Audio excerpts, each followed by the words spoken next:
আসসালামু আলাইকুম। বর্তমান অন্তর্বর্তী সরকার শপথ দিয়েছেন। দেখতে গেলে প্রায় প্রত্যেকটা দিনই মনে হচ্ছে একটা নতুন নতুন দিন। প্রতিদিনই কিছু ঘটনা ঘটছে, কিছু কথাবার্তা হচ্ছে এবং আমরা নতুন নতুন কিছু দেখছি অথবা শুনছি। দুইবার জাতির উদ্দেশ্যে প্রধান উপদেষ্টা ভাষণ দিয়েছেন, সর্বশেষ ভাষণ দিয়েছেন 3 দিন আগে। পুরো দেশ জুড়ে একটা আলোচনা ছিল, বিশেষ করে রাজনৈতিক আলোচনা বেশি করে শুরু করেছিল যে আপনারা থাকবেন কতদিন, একটা রোড ম্যাপ দেন, কী করতে চান সেগুলো বলেন। প্রথম দিকে রাজনৈতিক দলগুলোকে একটু অসহিষ্ণু মনে হয়েছিল, মনে হচ্ছে তারা খুব তাড়াতাড়ি করে নির্বাচন চায়। তারা নিজেরাই যে সংস্কার করবার কথা বলেছিল সেটাও তারা সম্ভবত ভুলে গিয়ে কেবল নির্বাচনের কথা বলছিল। হয়তো একটু সন্দেহ ছিল অন্তর্বর্তী সরকার কি দীর্ঘদিন থাকতে চাই, আগের ইতিহাস তো ভালো নয়। কিন্তু বিশেষ করে 3 দিন আগে ডক্টর ইউনূস যে বক্তৃতা করেছেন, জাতির উদ্দেশ্যে ভাষণ দিয়েছেন, সেখানে তার উদ্দেশ্য প্রায় স্পষ্ট বোঝা গেছে। যে রোড ম্যাপের কথা বলা হচ্ছে সেই রোড ম্যাপ এক অর্থে তিনি দিয়েছেন। 6টা কমিশন করেছেন, মানে 6টা ক্ষেত্র নির্ধারিত করেছেন। ওই ক্ষেত্রগুলোকে একটা কমিশনের মধ্যে দিয়ে আসবেন, তার জন্য দায়িত্ব দিয়েছেন এবং বলেছেন এই কাজগুলো করতে হবে। আমরা সবসময় কথা বলছি, আমাদের সংস্কার প্রক্রিয়া তো চলমান, চলতেই থাকবে। যতদিন রাষ্ট্র আছে, রাষ্ট্রকে আরও ভালো, আরও সুন্দর, আরও পরিশীলিত, আরও বাসযোগ্য করবার জন্য আমাদের সংস্কারের কাজ, রাষ্ট্র উন্নয়নের কাজ করতেই হবে। এটা কোনো থেমে থাকবার জায়গা নেই। অতএব কেউ যদি এরকম করে বলেন যে সংস্কার শেষ করব তারপরে ভোট দেবো, এটা কোনো কথা নয়। তার মানে কোনোদিন ভোট দিতে চান না আপনি। কিন্তু ডক্টর ইউনূস খুব পরিষ্কারভাবে বলেছেন এই 6টি ক্ষেত্রে তিনি সংস্কার করতে চান এবং তার একটা প্রস্তাব তৈরি করবেন যে এই সংস্কারের, এই প্রস্তাবের ভিত্তিতে সবার সঙ্গে কথা বলবেন। অংশীদার যারা, রাজনৈতিক দল, সোশ্যাল অ্যাক্টিভিস্ট, আরও যারা যারা আছেন, মানে এগুলোর মধ্যে যুক্ত থাকেন, তাদের সাথে কথা বলে একটা ঐকমত্য তৈরি করবার চেষ্টা করবে এবং তারই ভিত্তিতে আগামী নির্বাচন হবে। এর মধ্যে প্রধানত নির্বাচনকে যাতে গ্রহণযোগ্য করা যায় মানুষের কাছে, তার জন্য যে পরিবেশ তৈরি করা, আমরা আগে বলতাম লেভেল প্লেইং ফিল্ড, মানে খেলবার জন্য যে সমতল মাঠ, সুন্দর মাঠ, সেটা বানাবার কাজটাই হলো মূল কাজ। এটার জন্য যে সংস্কার লাগবে। মানে এরকম একটা ঘটনা ঘটেছে, ভোট যে করবেন পুলিশই তো নেই।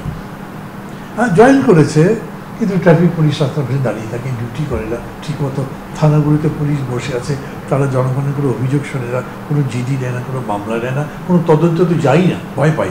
গেলে আবার যদি জনগণের আক্রোশের মুখে পড়ে, এই পরিস্থিতিটা সামাল দেওয়া কি সোজা কথা? আমি একেবারে অসম্ভব বলি না, কিন্তু এই কাজটা করা যে সহজ নয়, এটা আমরা কিন্তু এখন বাস্তব অভিজ্ঞতা থেকে বলছি। আমাদের জনপ্রশাসন যদি দেখেন, সেটারও তো পরিস্থিতি তাই। আর জনপ্রশাসন বা পুলিশের হয়েছে কি, 15 বছর একটা সরকার জবরদখল করে ক্ষমতায় আছে, নিজেদের মতো পুরা প্রশাসন সাজিয়েছে। পুলিশ বলেন, জনপ্রশাসন বলেন, অন্যান্য সব জায়গাতে। তার মানে যেখানেই হাত দেবেন সেখানেই বিগত স্বৈরাচারের, বিগত সরকারের প্রেতাত্মাদারি পাবেন, বলতে দেবেন। নতুন লোক পাবেন কোথায়? এটা একটা সংকট তো বটে। এবং সেই সংকট মোকাবেলা করে সামনের দিকে যাওয়ার পথে এই সরকার মোটামুটি অবিচল থেকে যাচ্ছেন। এরই সাথে সাথে সংস্কারের কাজগুলো করছেন এবং আইন কমিশন সংস্কার সহ, মানে আমি বলছি যে যে বিষয়কে অ্যাপ্রোচ করা দরকার, আন্দোলনের মধ্যে থেকে যে আকাঙ্ক্ষাটা জেগে উঠেছে, নতুন বাংলাদেশ গড়ব, পুরাতন নাই। আগে যে বাংলাদেশটা ছিল, যেটা একটা কদাকার, হিংস্র, ওই বলে একটা বদ্ধভূমির মতো, একটা মৃত্যু উপত্যকার মতো, ওই রকম দেশ নয়, যে দেশে শ্বাস টানা যাবে, বাস করা যাবে, কথা বলা যাবে, জীবনকে শুদ্ধ সহজ মনে হবে। সেই রকম দেশ গড়বার জন্য কাজটা তো অনেক বড়ই, এবং সেই বড় কাজ এরা মোটামুটি অবিচলভাবে থেকে করতে যাচ্ছে। Doctor Yunus is a dreamer, মানে একটা স্বপ্নিক। এটা একদম অবাস্তব স্বপ্ন দেখেন না। উনি বলেন কী করে মানুষকে জাগানো যায়, কী করলে মানুষের সৃজনী তৈরি করা যায়, কী করলে মানুষের কাছ থেকে তাদের কাজ আদায় করা যায়।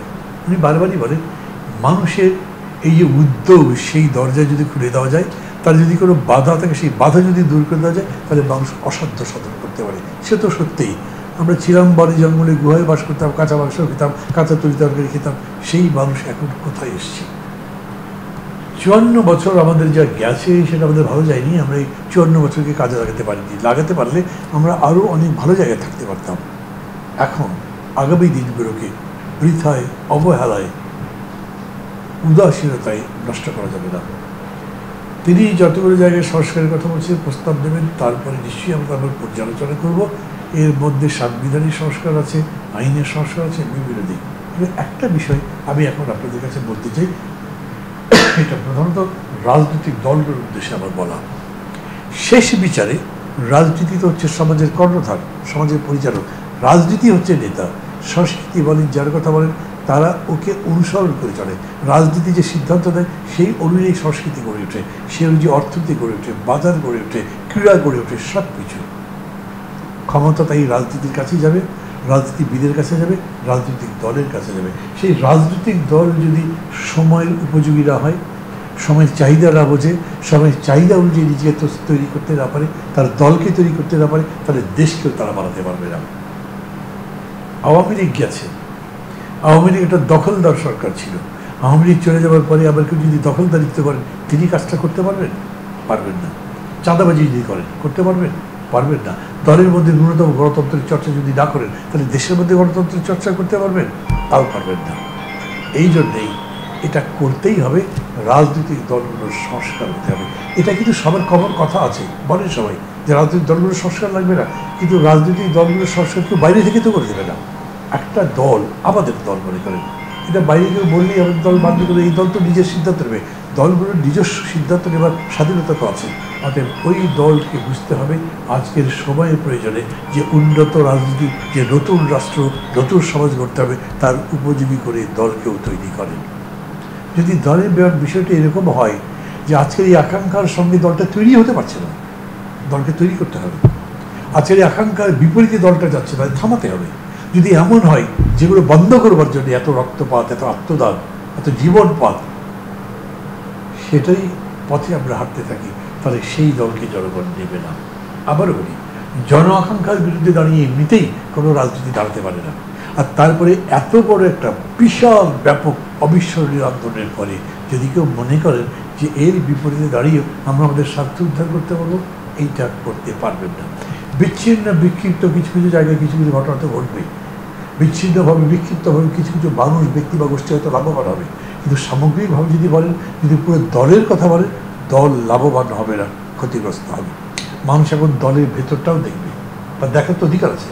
আপনি তো তার কাছে ভোট চাইতে যান, আপনি বলতে পারেন তুমি কাউন্সিলর নাও, তুমি কমিটির কেউ নাও, তোমার কথা আমি শুনবো কেন? কিন্তু শেষ বিচারে, দিন শেষে তার কাছে যেতে হবে, কারণ তার সমর্থন ছাড়া আপনার দল বাঁচবে না।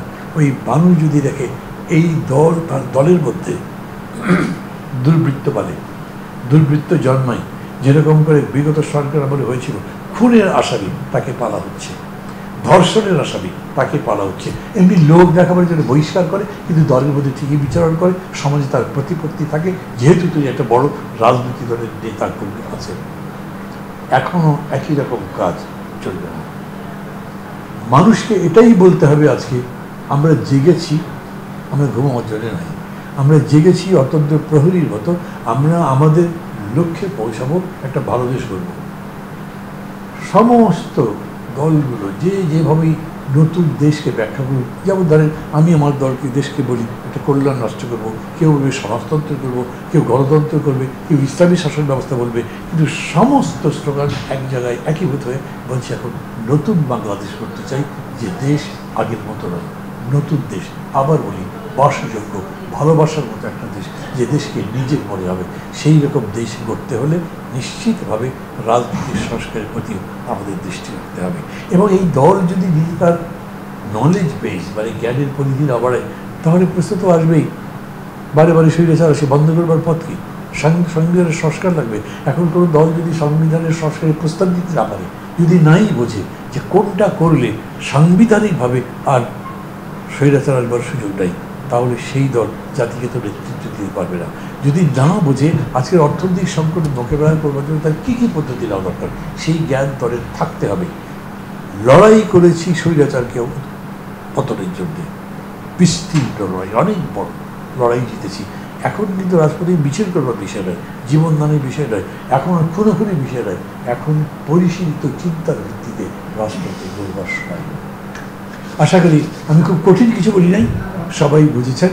দলগুলোর প্রতি দৃষ্টি রাখুন যেন তারা পরিচিত হয়। ভালো থাকবেন। খোদা হাফেজ।